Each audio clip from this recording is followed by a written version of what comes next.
हर साल सही बात। क्रिसमस से पहले, हर साल, धरण जी पिछले 10 सालों से हर साल क्रिसमस से पहले किस तरह से चर्चों पर हमला होता है, किस तरह हम्म। ईसाइयों के घर में घुसकर उन्हें प्रताड़ित किया जाता है, राइट। बाइबल पढ़ने से रोका जाता है, मुसलमानों को अपने घर में, अपने घर की छत पर नमाज पढ़ने से रोकने का हुक्म देता है संभल का थानेदार। हम किस मुंह से बात करेंगे बांग्लादेश? मेरा स्पष्ट मानना यह है कि सरकार असमंजस में है, उसको सूझ नहीं रहा कि विदेश नीति में हमें करना क्या है। हम्म। उधर पाकिस्तान सऊदी अरब के साथ गलबैयां कर रहा है, वहां समझौते हो रहे हैं, सैन्य समझौता हो गया कि अगर एक दूसरे पर कोई हमला करेगा तो दोनों एक दूसरे देश की मदद करेंगे। जी। कैसे कैसे समझौते हो रहे हैं, और हम गले में नागरिक सम्मान लेकर लौट आते। जरूरत के वक्त 3 देश हमारे साथ खड़े नहीं हुए तो भारतीय जनता पार्टी और उसके मुखिया, उसकी तरफ से चुने गए प्रधानमंत्री नरेंद्र मोदी से पूछ लेते कि वे बांग्लादेश पर मौन क्यों हैं। पूरी दुनिया में उन्हें सम्मान मिल रहा है, सबसे ज्यादा नागरिक सम्मान हासिल करने वाले व्यक्ति हैं नरेंद्र मोदी, हम्म। और विदेश नीति के मोर्चे पर एन पड़ोस में हम कुछ नहीं कर पा रहे। बैठिए, सरकार को तत्काल इस पर कार्रवाई करना चाहिए। और मोहन भागवत तो दुनिया भर के हिंदुओं की से अपील कर रहे हैं।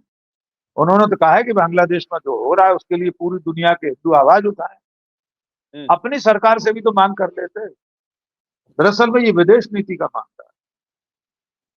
शायद हमारे देश से बांग्लादेश ने अपना दूतावास भी बंद करने का फैसला किया है।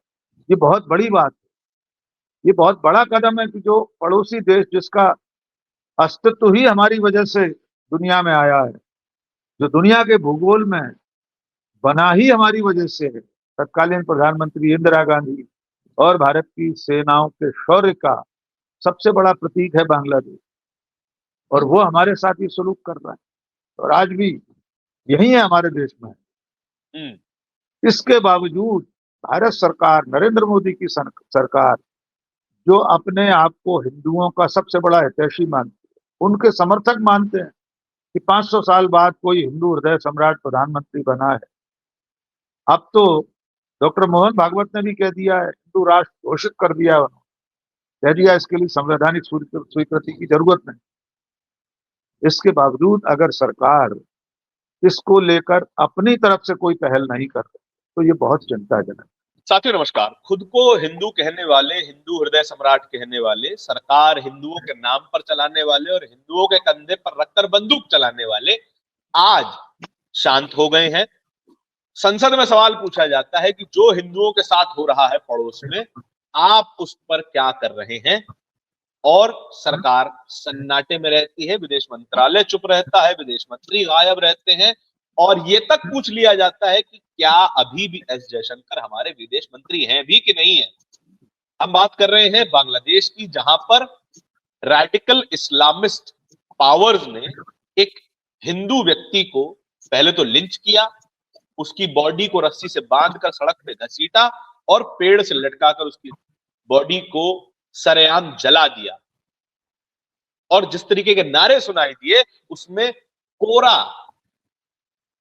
कम्युनलिज्म दिखाई दे रहा था। और उसके कुछ ही किलोमीटर दूर बॉर्डर पे एक हिंदू सरकार चलती है, लेकिन वो हिंदू सरकार सन्नाटे में है। हमारे साथ इसी चर्चा पे बात करने के हमारे साथ इसी विषय पर चर्चा करने के लिए senior journalist doctor Rakesh Pathak ji मौजूद हैं। बहुत बहुत स्वागत है सर आपका। सर, सवाल तो यही है कि हमारी सरकार कहती है कि हम हिंदू हितैषी हैं, हिंदू हृदय सम्राट हैं, या फिर उन्हें टैग मिल गया है मीडिया की तरफ से कि ये हिंदुओं के लिए काम करते हैं। लेकिन जब हम सीए जैसा कानून लेके आते हैं कि आप पे अगर अत्याचार हो रहा है तो आ जाइए, अब तो सच में अत्याचार हो रहा है बांग्लादेश में हिंदुओं के ऊपर, तब क्यों सन्नाटे में चले जाते देखिए, निश्चित तौर पर बांग्लादेश में जो घटना हुई है वो नृशंसता की पराकाष्ठा है। इसकी जितनी निंदा की जाए कम है। यद्यपि आज पूरे देश में कई जगह प्रदर्शन भी हुए, हिंदू हैं? संगठनों ने इस बारे में अच्छा खासा जुलूस निकाला है, प्रदर्शन हुए। लेकिन सरकार की भूमिका पर निश्चित तौर पर सवाल। आपने बिल्कुल ठीक उल्लेख किया कि सदन में कांग्रेस की सांसद प्रियंका गांधी ने जब मुद्दा उठाया बाकायदा उन्होंने सरकार से सवाल पूछा कि बांग्लादेश में वहां जो अल्पसंख्यक हैं यानी हिंदू और दूसरे लोग भी जो दूसरे धर्म के हैं, उनके साथ जो सलूक हो रहा है, जो जुल्म हो रहा है, उस पर सरकार चुप क्यों है, कोई एक्शन क्यों नहीं है। हमारे दर्शक जानते हैं कि बांग्लादेश में जब तख्ता पलट हुआ तो वहां की प्रधानमंत्री शरण लेने के लिए हमारे ही देश में आए और आज भी यही है हमारे देश में। इसके बावजूद भारत सरकार, नरेंद्र मोदी की सरकार, जो अपने आप को हिंदुओं का सबसे बड़ा हितैषी मानती है, उनके समर्थक मानते हैं कि 500 साल बाद कोई हिंदू हृदय सम्राट प्रधानमंत्री बना है। अब तो डॉक्टर मोहन भागवत ने भी कह दिया है, हिंदू राष्ट्र घोषित कर दिया है उन्होंने, कह दिया इसके लिए संवैधानिक स्वीकृति की जरूरत नहीं। इसके बावजूद अगर सरकार इसको लेकर अपनी तरफ से कोई पहल नहीं कर रही तो ये बहुत चिंताजनक है। दरअसल में ये विदेश नीति का मामला है। शायद हमारे देश से बांग्लादेश ने अपना दूतावास भी बंद करने का फैसला किया है। ये बहुत बड़ी बात है, ये बहुत बड़ा कदम है कि जो पड़ोसी देश जिसका अस्तित्व ही हमारी वजह से दुनिया में आया है, जो दुनिया के भूगोल में बना ही हमारी वजह से है, तत्कालीन प्रधानमंत्री इंदिरा गांधी और भारत की सेनाओं के शौर्य का सबसे बड़ा प्रतीक है बांग्लादेश, और वो हमारे साथ ही सलूक कर रहा है।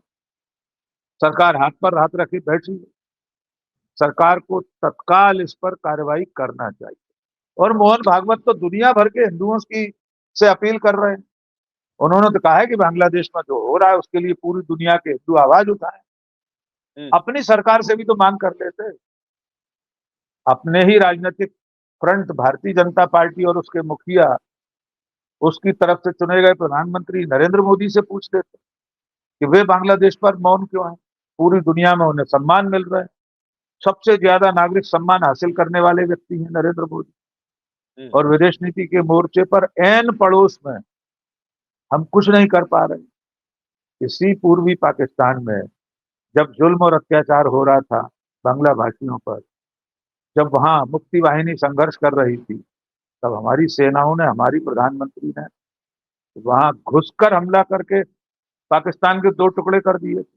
दुनिया के इतिहास का सबसे बड़ा सैन्य समर्पण करवा दिया था। अब सरकार चुप क्यों बैठी है?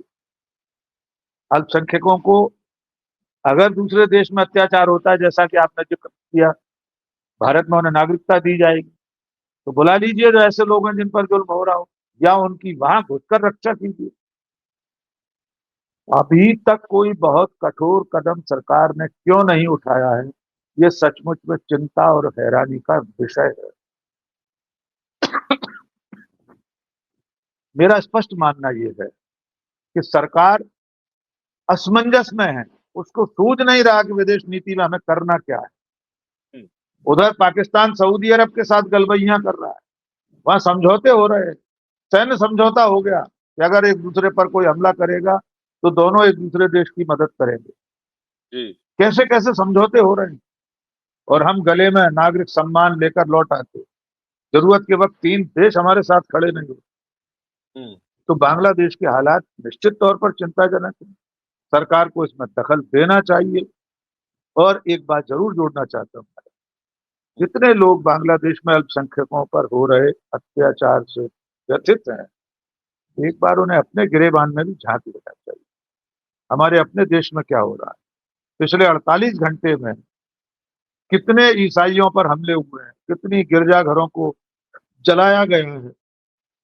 सांता क्लॉज की पोशाक बेचने वाले गरीब लोगों को धमकी दी जा रही है। महिलाएं अगर सांता क्लॉज की टोपी लगाकर निकल जाएं तो उनके साथ बदसलूकी हो रही है। कितने मुसलमानों पर अत्याचार हो रहा है, कितनी मॉब लिंचिंग 10 साल में इस देश में हो सकती है।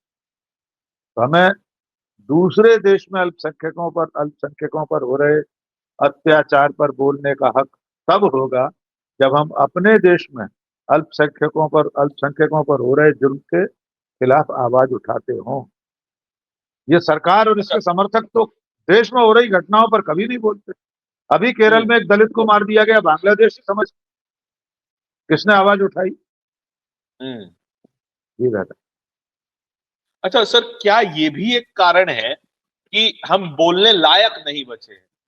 कि हम हिंदुओं के हकों की रक्षा तब कर पाएंगे जहां हमारे यहाँ हमारी माइनॉरिटीज की हकों की रक्षा हो रही हो। क्या ये भी एक कारण है कि हम कहीं बोलने लायक नहीं बचे? निश्चित तौर पर हमारी नैतिक जमीन इतनी कमजोर है, हम्म। हम ऐसे धरातल पर नहीं खड़े हैं जहां दूसरों के जुल्म के खिलाफ बोल सकें। बात सिर्फ अल्पसंख्यकों की नहीं है, मुसलमानों, ईसाइयों, बौद्धों की नहीं है।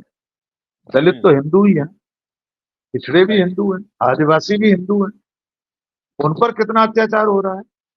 नरेंद्र मोदी की सरकार बनने के बाद गुजरात में, ऊना में दलितों की चमड़ी उधेड़ दी गई थी। आज भी बुंदेलखंड, उत्तर प्रदेश और कई देश के कई राज्यों में दलित घोड़ी पर बैठकर बारात नहीं निकाल सकता ठाकुर साहब के घर के सामने सिक्योरिटी से। मांगनी पड़ जाती है पुलिस से। सिक्योरिटी मांगनी पड़ जाती है, पुलिस साथ जाती है बारात के, तब दलित घोड़े पर बैठकर वधु पक्ष के दरवाजे पर पहुंच पाता है। हम्म। तो हम किस बिना से, किस मुंह से दूसरे देश में अल्पसंख्यकों पर अत्याचार की बात करेंगे?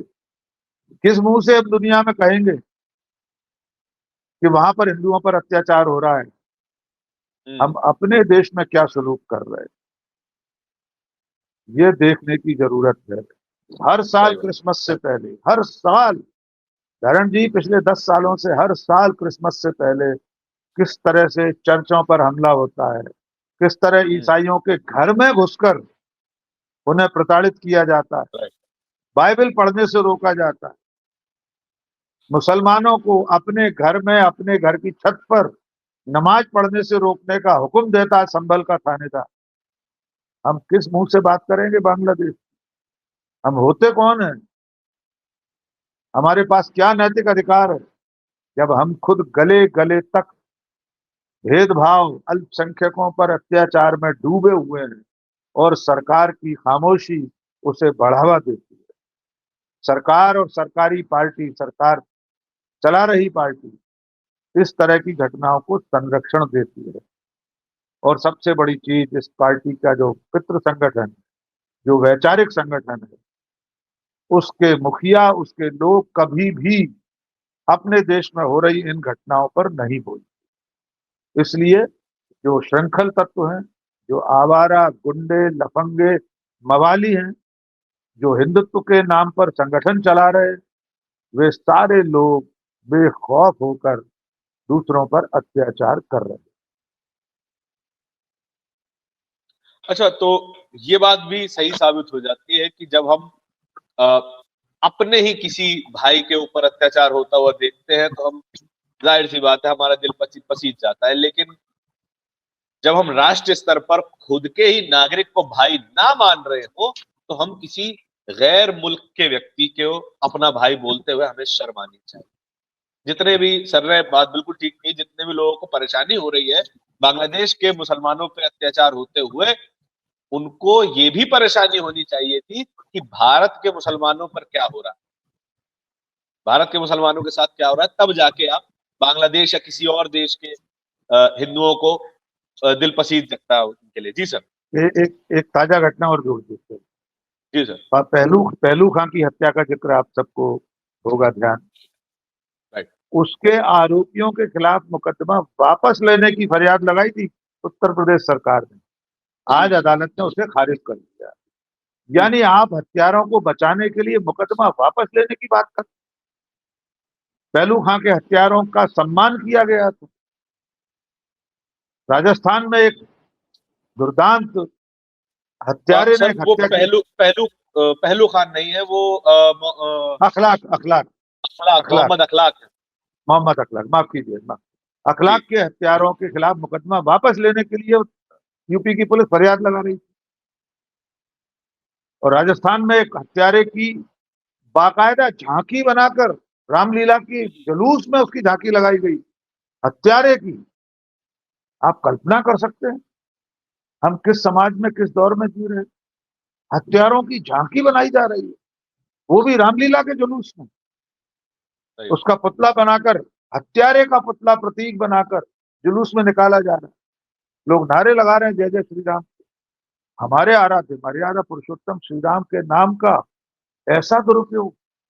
इसलिए मैं बार बार कह रहा हूं, सिर्फ उस व्यक्ति को बोलने का हक है बांग्लादेश पर जिसने अपने देश में अल्पसंख्यकों पर हो रहे अत्याचार के खिलाफ आवाज उठाई है, दो शब्द लिखे हैं, दो शब्द कहे हैं।